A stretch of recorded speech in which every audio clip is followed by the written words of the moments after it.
E aí, minha galerinha, beleza? Seja bem-vindo a mais um vídeo em nosso canal. E você que está chegando agora, você está chegando no canal do FG Costa Som, beleza? Então, galera, hoje a gente vai estar fazendo um vídeo aqui simplesinho, usando algumas chapas de papelão. E também estou com um alto-falante de 20 watts, tá? E 6 ohms. E a gente vai estar fazendo o que, pessoal? A gente vai estar fazendo uma caixa de grave, tá? Uma caixinha de grave. A gente quer ver esse alto-falante aqui, esse subwoofer aqui, como que vai reagir aqui dentro aqui, tá? Porque só para vocês verem, olha a fundura que vai ser, tá bom? Eu vou deixar as medidas aqui na descrição, a gente vai deixar as medidas aqui, beleza? Para vocês.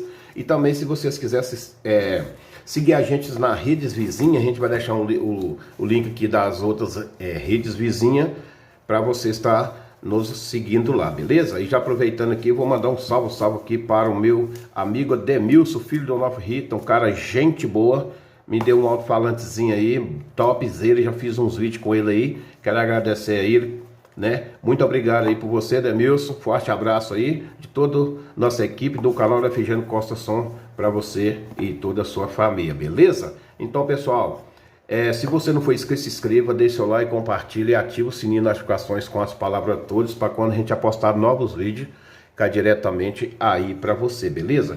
Então é o seguinte, pessoal, vai seguindo aí o passo a passo aí, né? Passo a passo não, como que a gente vai estar colando o nosso papelão, vai estar pondo, vedando, para falar a verdade, ó, eu uso essa cola aqui, modelo da Tech Bond 793, que ela é da mesma família, só a marca que é outra, mas cola a mesma forma, beleza? E o vedamento, eu uso a pistola de cola quente, né? Que é com os bastões de cola quente aí, tá, pessoal?